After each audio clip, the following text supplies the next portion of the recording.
அஸ்ஸலாமு அலைக்கும் வரஹ்மத்துல்லாஹி தஆலா வபரகாத்துஹு. அல்ஹம்துலில்லாஹ் அஸ்ஸலாத்து வஸ்ஸலாமு அலா ரசூலில்லாஹி ஸல்லல்லாஹு அலைஹி வஸல்லம்.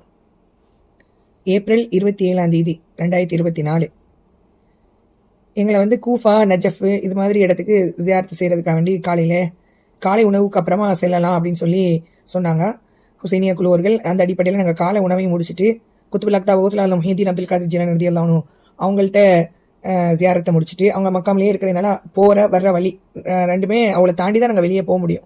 அது ஒரு பெரிய பாக்கியம்.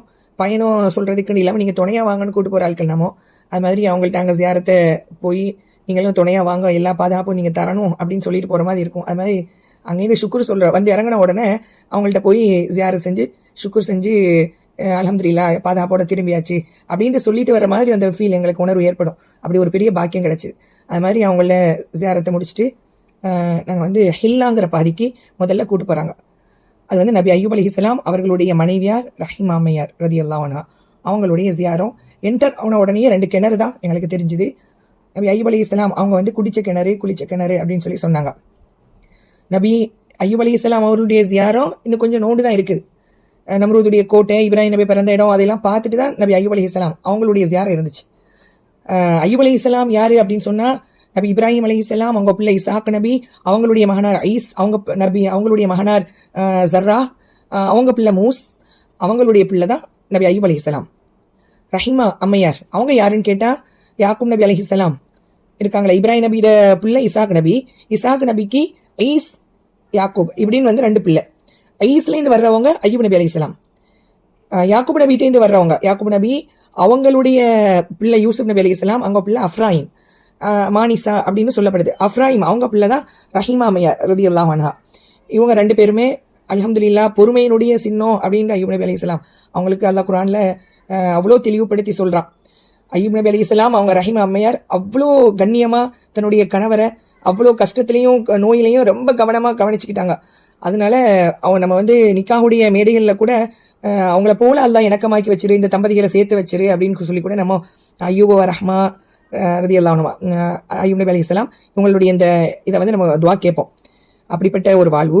இவங்களுடைய விஷயம் என்ன, நபிமார்கள்லேயே ரொம்ப பணக்கார நபி, முதல் இடத்துல ரொம்ப பணக்கார நபியா வாழ்ந்தவங்க இவங்களுக்கு தோட்டத்தரவுகள், பல ஆயிர கால்நடைகள், ஆடு மாடு ஒட்டகம் இது போல பல்லாயிர கால்நடைகளை வச்சுட்டு இருந்திருக்காங்க. பல்லாயிர அடிமைகள் இவங்கள்ட்ட இருந்திருக்கிறாங்க. பிள்ளை செல்வங்களுக்கு குறைவில்லை. ஆண் பிள்ளைகள் 7, பெண் பிள்ளைகள் 7. இப்படி செல்வ சோண்டியா விவசாயம், பதீசாண்ட ஒரு ஊரே இவங்களுக்கு சொந்தமா. அப்படிப்பட்ட ஒரு பெருங்கொண்ட பணக்காரராக இருந்திருக்கிறோம். அப்ப ஷைத்தான் அல்லாட்ட முறையிட்டு இருக்கிறான், இவ்வளவு சுகபோகத்தோட, இவ்வளோ எந்த குறையும் இல்லாம எல்லாம் நினைச்சது வேண்டுனது கிடைக்குது, அவ்வளவு சுகபோக வாழ்க்கையில சுபீட்சமா இப்படி வாழ்ந்தா ஏன் ஒன்னும் நெருங்க முடியாது? அல்லாஹ் ஈஸியா நெருங்கிடலாமே. எனக்கு உத்தரவுத்தா எல்லாத்தையும் அழிச்ச பிறகும் அவ்வளோ நெருக்கமா இருக்கிறாங்களா அப்படிங்கிற ஒரு டெஸ்ட் சோதனை நான் நடத்தி பார்ப்பேன் அப்படின்னு சொல்லிட்டு ஷைத்தான் அல்லாட்ட உத்தரவு வாங்குறான். அப்போ அல்லாஹ் சொன்னானா, அசைக்க முடியாது, என்னுடைய நெருங்கின ஒரு அடியார், எனக்கு பிடிச்சமான ஒரு நெருக்கமான ஒரு அடியார் அசைக்க முடியாதுன்ற உடனே பொருள்லையும் ஜசதுலையும் கல்புலையும் அசைக்கிறதுக்கு நான் உத்தரவு தர மாட்டேன். பொண்ணு பொருள் மற்ற அவங்களுடைய சுகபோகம் எல்லாத்தையும் அழிச்சு விட்றதுக்கு நான் உத்தரவு தர்றேன் அப்படிங்கிற மாதிரி அல்லாஹ் சொல்லிட்டான்.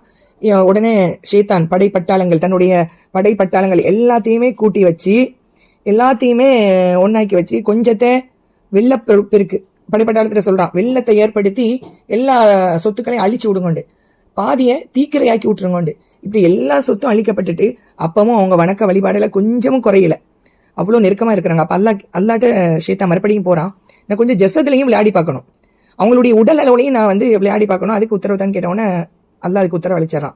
அப்பதான் அவங்களுக்கு நோய் ஆரம்பிக்குது. அந்த நோய் ஆரம்பிக்கும் போது இதுநாதா ரப்பஹு அன்னி மஸ்தனிய ஷைத்தானு பினுஸ்பிஹு வஅதாப் அப்படிங்கிறத நபி அய்யூப் அலைஹிஸ்ஸலாம் சொன்ன செய்தியை எனக்கு ஷைத்தான் தீண்டிட்டான் அப்படிங்கிற அந்த வார்த்தையை அல்லாஹ் குர்ஆன்லயும் சொல்லி காட்டுறான். பல வகையா எல்லா கடுமையான நோயில சோதிக்கப்படுறாங்க இந்த ஷைத்தானுடைய சவால்ல. அப்பவும் அவங்களுடைய அந்த வணக்க வழிபாடு, அல்லாஹ் மேல இருந்த நம்பிக்கை, வறுமை, இதுக்கு மத்தியில எல்லாத்துக்கும் மத்தியில கொஞ்சம் கூட அந்த வறுமையில வாழ்ந்து கூட அல்லாஹ் மேல உள்ள நம்பிக்கையில குறைபாடு இல்லை, அல்லாஹ்வோட அந்த நெருக்கத்துல குறவு வைக்கல. அப்படிப்பட்ட ஒரு பெரிய நல்ல ஒரு நிலையில தான் வாழ்ந்துட்டு வர்றாங்க. மனம் தளர்ந்து போகல. வறுமை அவ்வளோ வாட்டி எடுத்தா கூட அந்த பத்தினித்தனமான அந்த மனைவி ரஹீமா அம்மையார் 4 வீட்டில் பாத்திரம் கழுவி வீடை துப்புரவு பண்ணி அதுலேருந்து கிடைக்கிற காசில் தன்னுடைய கணவனாரை கவனித்து வந்தாங்க. கஞ்சியோ கூழோ காய்ச்சி கொடுத்து கவனிச்சுட்டு வந்தாங்க. ஊரே ஒதுக்கி வைக்குது, தன்ட்டு இந்த நோய் பரவிடக்கூடாது அப்படின்னு சொல்லி ஊரே ஒதுக்கி வைக்குது. சாப்பாடு இல்லாமல் இருந்த அந்த நிலைமையில கூட எதையாவது மாறு இதில் போய் ஏதாவது வாங்கி வந்து உணவுப் பொருளை வந்து கொடுப்பாங்களாம். ஷீத்தான் ஒரு தடவை மாறு வேடத்தில் வந்து முடிகளை கூட வெட்டித்தா அப்படின்னு கேட்டிருக்கான். ரஹீமா அம்மையார் தன்னுடைய முடிகளை கூட பணயம் வச்சு அவங்க முடியை ஒப்படைச்சு அப்படி கூட உணவு பொட்டலம் வாங்கிட்டு வந்து கொடுப்பாங்களாம், உணவு வாங்கிட்டு வந்து கொடுப்பாங்களாம். ஒரு தடவை ஒரு பெரிய டாக்டர் வந்துட்டாரு, எல்லா ட்ரீட்மெண்ட் நல்ல ஒரு ட்ரீட்மெண்ட் பல நோயாளிகளுக்கு ட்ரீட்மெண்ட் கொடுத்து ஆரோக்கியம் கிடைச்சிக்குது அப்படின்னு சொல்லி கேள்விப்பட்டு போறாங்க. அப்போ அந்த ஆளு சொல்றாரு, அந்த மருத்துவர் சொல்றாரு, நான் வந்து ட்ரீட்மெண்ட் தந்துடுவேன், கண்டிப்பா நோயெல்லாம் தீர்ந்துடும், ஆனா உங்க கணவனார் ஷஃபைத்தனி என்ன நீர் தான் சோப்படுத்த நீர்ந்த வார்த்தையே சொல்லணும் அப்படின்னு சொல்லவும் சரி அப்படின்னு சொல்லி கேட்டுட்டு வர்றாங்க. நபி ஐயூப் அலைஹிஸ்ஸலாம் அவங்க பக்கத்துல வந்து சொல்றாங்க, இப்படி ஒரு டாக்டர் வந்திருக்கிறாரு, இந்த மாதிரி சொல்றாரு. அப்போ ஐயூப் நபிக்கு கடுமையா கோவம் வருது. சொன்ன ஆள் யாருன்னு தெரியலையா, அவர் ஒரு டாக்டரா, நீங்க டாக்டர்கிட்டயா போயிட்டு வந்திருக்கிற, அவன் தான் ஷைத்தான், என்ன சோப்படுத்தீரேன்னு அப்படின்னு சொன்னா அவனாலேயே சோப்படுத்த முடியும், அல்லாஹ் சோமாக்குறவன், இந்த வார்த்தையை கொண்டு நம்முடைய ஈமான உழுப்பி பார்க்கறான் அப்படின்னு சொல்லி இது நீ இந்த வார்த்தையுடைய யதார்த்தத்தை புரியாததுனால எனக்கு சுகமாகட்டும் 100 அடி கசைடி கண்டிப்பா தருவேன் நதிர் வச்சிடறாங்க. அந்த அளவுக்கு ஈமான்ல வலுவா இருக்கிறாங்க. கடைசியா 2 சகோதரர்கள் வந்து சந்திக்க வராங்க. குடும்பம் எல்லாம் பிரிஞ்சு போயிட்டு தனிமையில வாழ்றாங்க. கடைசியா வந்து பழிப்பு 2 சகோதரர்கள் வந்து கூட, என்ன ஐயூபே அலைஹிஸ்ஸலாம், உங்கள்கிட்ட ஒரு சின்ன கயிறு, ஒரு சின்ன நல்ல விஷயம் இருந்தா கூட அல்ல இப்படியா சோச்சிப்பா, ஒரு நல்ல விஷயம் கூட கிடையாதா, இப்படி பாதிக்கப்பட்டுட்டீரே அப்படின்னு பழிக்கும் போதுதான் அவங்க வேதனை தாங்க இல்லாம சுஜூதல விழுறாங்க. யா அல்லாஹ், எவ்வளவோ சொத்து பத்துக்கள் இருந்துச்சு, நான் ஒரு இரவு கூட வயிறார சாப்பிட்டது கிடையாதே, அது உன்கிட்ட கபூல் செய்யப்பட்ட அந்த அமலை நீ ஏத்துக்கிட்டா நான் வந்து என்னுடைய இந்த நிலைமையை மாற்றி அமைச்சிரு அப்படின்னு கேட்குறாங்க. அடுத்தது சொல்றாங்க, யா அல்லாஹ், எத்தனையோ சுகபோகங்கள் இருந்து கூட 2 ட்ரெஸ்ஸுக்கு மேல நான் வச்சது கிடையாது, அது உன்னிடம் திருப்திப்படுத்தின ஒரு அமலா இருந்திருந்தா, கண்டிப்பா அதையும் நீ ஏற்றுக்கொள்ளப்பட்ட ஒரு அமலா இருந்திருந்தா என்ன உண்மைப்படுத்தி எனக்கு சுகமளிச்சிடலாமே அப்படிங்கிற அந்த யதார்த்த நிலைமையை கேட்குறாங்க. அந்த சகோதரருக்கு மத்தியிலேயே அசரீரி வருது, ஃபசுத்தி ஐயூப் அப்படின்னு சொல்லி ஐயூப் அலைஹிஸ்ஸலாம் உண்மைப்படுத்தப்பட்டுட்டாங்க, அவங்க சொல்றதுலாம் உண்மை அப்படின்னு சொல்லி அல்லாஹ் உர்குது பிரிஜ்லிக் உங்களுடைய காலை தட்டுங்க, காலை வந்து பூமியில தட்டுங்க, ஹாதா முகத்தசலும் பாரிதும் வஷராப், அதாவது குளிக்கிறதுக்கும் குளிர்ந்த நீர், ஹாதா முகத்தசலும் பாரிதும் வஷராப், குடிக்கிறதுக்கும் கிடைக்கும் அப்படின்னு சொன்னோன்னா 2 ஊற்று வருது. குளிக்கிறதுக்குன்னு ஒரு கிணறு ஊற்று, குடிக்கிறதுக்குன்னு ஒரு ஊற்று, இப்படி 2 கிணறுமே அங்க நாங்க காண கிடைச்சிது. அங்கேருந்து தண்ணியெல்லாம் கூட நாங்க எடுத்துட்டு வந்தோம். அல்ஹம்துலில்லாஹ் அந்த 2 கிணறு ரஹீமா அம்மையாருடைய அந்த ஜியாரம். இதுக்கப்புறமா அவங்களுக்கு உடல் சுகம் கிடைச்சிருது. அப்ப அந்த நேர்ச்சி நிறைவேற்றப்படணுமே, அப்ப 100 கசையடி மனசு கேட்கல. நபி ஐயூப் அலைஹிஸ்ஸலாம் அவங்களுடைய அந்த புது பொலிவு குளிச்சு உட்கார்ந்து இருக்கும்போது நல்ல பழைய தோற்றத்துக்கு வந்துடுறாங்க. மனைவியால கூட கண்டுபிடிக்க முடியலையா அவங்கள, அந்த அளவுக்கு அழகு பெற்று உட்கார்ந்து இருக்கிறாங்க. நான் தான் ஐயூப் அலைஹிஸ்ஸலாம், ஐயூப் அப்படின்னு சொல்லி தன்னை காமிக்கிறாங்க. இப்போ 2 பேரும் பழைய நிலைக்கு வந்தாங்க. அதாவது கிட்டத்தட்ட 7 வருஷ காலம் அந்த சங்கடத்துல இருந்திருக்காங்க. 70 வயசா இருக்கும்போது சோதனை நடந்திருக்குது. 7 வருஷம் சங்கடப்பட்டு இருக்கிறாங்க. இப்போ அல்லாஹ் இந்த கசையடி இவ்வளவு நல்ல ஒரு மனைவி எப்படின்னு அப்படி மனசுல அப்படி இருக்கவே இருந்தாலும் நம்ம நேர்ச்சை வச்சுட்டோம் அப்படின்னு சொல்லிட்டு 100 கசையடி 100 கம்பு தேடப்படுது. அல்லாஹ் வசனங்களை அனுப்புறான். ஃபஹுத் பியதிக திக்ஃபன் ஃபதுரிப் பிஹி வலா தஹ்னஸ், நீங்க நேர்ச்சை ஒன்று முறிக்கவானா, இந்த புல்லு போல உள்ள மென்மையா இருக்கிற 100 கிச்சி எடுங்க, புல்லு அதாவது ஒன்னா சேர்த்து கட்டி ஒரு அடி கொடுங்க, அது 100 கசையடிக்கு சமமாயிடும் அப்படின்னு சொல்லி தஃசீர்ல எழுதுவாங்க. அந்த மாதிரி ஒரு வசனம் இறங்கிச்சு. அவங்க 93வது வயசுல நபி ஐயூப் அலைஹிஸ்ஸலாம் அவங்க வந்து வஃபாத் ஆறாங்க. இந்த வஃபாத்தின் போது தன்னுடைய மகனார் ஹூமில் அப்படிங்கிறவங்க இருந்தாங்க. அவங்கள்ட்ட எல்லா வசியத்தும் நான் எப்படி நடந்தனோ அதை போல நீங்க நடக்கணும் அப்படின்னு சொல்லி அதையெல்லாம் வசியத்தை சொன்னாங்க. அதுக்கப்புறமா இன்னொரு மகன் பிஷர் அலைஹிஸ்ஸலாம், இவங்கள்ட்டையும் வந்து இவதான் துல்கிஃபில் நபி, பிஷருங்கிறவங்க தான் துல்கிஃபில் நபி. இப்படி துல்கிஃபில் அலைஹிஸ்ஸலாம் அவங்களும் 2 பேரும் தான் தன்னுடைய தகப்பன் தந்தையாருடைய அந்த அப்படி அவங்க சொன்ன அந்த வழிவார வசியத்தையெல்லாம் அப்படி எடுத்து நடத்தி வந்தாங்க அப்படின்னு சொல்லி வரலாற்றுல காணப்படுது. இதுக்கப்புறமா நாங்கள் வந்து பாபில் அப்படின்னு அந்த நகரம், அதில் அங்கே தான் இந்த அவுர்கர்தூன்னு சொல்கிறாங்க அந்த ஏரியா பேர். அந்த ஒரு இடத்துல நம்ரூதுடைய கோட்டையை பார்த்தோம். நம்ரூதுடைய கோட்டை அப்படின்னு சொன்னால் ஒரு பிரம்மாண்டமான கோட்டையாக இருந்து இப்போ அந்த ஏரியாக்கள் பாலடைஞ்சு இந்த இது மாதிரி காமிக்கிறாங்க, உடஞ்சி செதறி கிடக்குது நம்ரூதுடைய கோட்டை. நம்ரூத் மன்னனை பற்றி தெரியும்.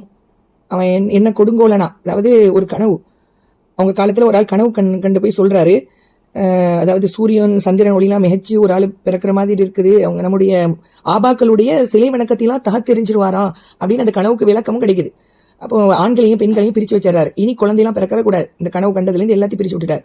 ஆனாலும் தாரக் அவங்க வந்து மனைவியோட தனிமையில இருக்கிற நிலைமை வருது. அதுல கிடைச்சவங்க தான் நபி இப்ராஹிம் அலைஹிஸ்ஸலாம். அவங்க வாப்பா தாரக் தான். நம்ம குர்ஆன்ல வந்து ஆசர், அபிஹி ஆசர் அப்படின்னு வரும். ஆசருங்கிறவங்க வந்து அவங்க வாப்பா சின்ன வயசுலயே மறைஞ்சதுனால தன்னுடைய சகோதரர்கிட்ட ஒப்படைச்சு வளர்த்து வந்தாங்க. அப்ப நம்ம யார்கிட்ட வளர்றோமோ அவங்கள வாப்பா அம்மான்னு கூப்பிடுறது, யார்கிட்ட வளர்றோமோ, பொம்பளையா இருந்தா நம்ம சாட்சி பெருமாவா இருந்தா கூட அம்மா அம்மான்னு சொல்லுவோம். ஆம்பளையில சாட்சிப்பா பெரியப்பாட்ட வளர்ந்தா கூட மாமா, யார்கிட்ட வளர்ந்தா கூட அந்த பொங்கலை வந்து வாப்பாண்ட எதார்த்தம் தானே. அந்த அடிப்படையில தான் வாப்பா, சின்ன வாப்பா பெரிய வாப்பா எல்லாத்தையும் வாப்பான்னு கூப்பிட தானே செய்வோம். அந்த அடிப்படையில தான் அல்லாஹ் அந்த தஃப்சீருடைய விளக்கத்துல போடுவாங்க. அல்லாஹ் சொல்றது அபிஹி ஆசருங்கிறது வந்து அவங்க தாரக், அவங்க வாப்பாட சகோதரர்கள் ஒரு ஆள். இந்த சிலை வணக்கத்தையெல்லாம் தகத்தெறிகிறாங்க சின்ன பிள்ளையிலேயே நபி இப்ராஹிம் அலைஹிஸ்ஸலாம். அதை பிடிக்காம அவங்களுடைய எடுத்து வைக்கிற அந்த ஈமானியத்து அந்த பொங்க பிடிக்காம நம்ரூத் வந்து நெருப்பு குண்டத்துல போடுறதுக்கு தயாராகிறான். அந்த குண்டங்கள், நெருப்பு குண்டம் கூட அங்கே காமிக்கிறாங்க. இது வந்து அந்த ஏரியா தான், பள்ளக்கரையா காமிச்சாங்க, சுத்தி ஒரு பள்ளக்கரையா இருந்துச்சு. இந்த நம்ரூதுடைய நெருப்பு எப்படி மூட்டப்படுது, நம்ரூத் எப்படி ஏவுறான்னு சொன்னா, எல்லாருமே அவங்கவுங்க தகுதிக்கு விறகு கொண்டு வரணும்.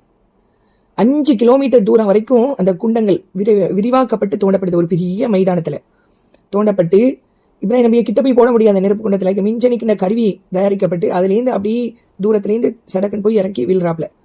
அப்படி நெருப்பு குண்டத்துல போட்ட செய்தில நமக்கு தெரியும். ஆனா வந்து அல்லாஹ் சொன்னானா இல்லையா, யானாரு கூனி பரதம் வசலாமன் அலா இப்ராஹிம். ஆனா அவங்களுக்கு வந்து குளிர்ச்சியான சோலையா அவங்க ஜில் ஜில்லுன்னு உட்காந்துட்டு இருந்தாங்க.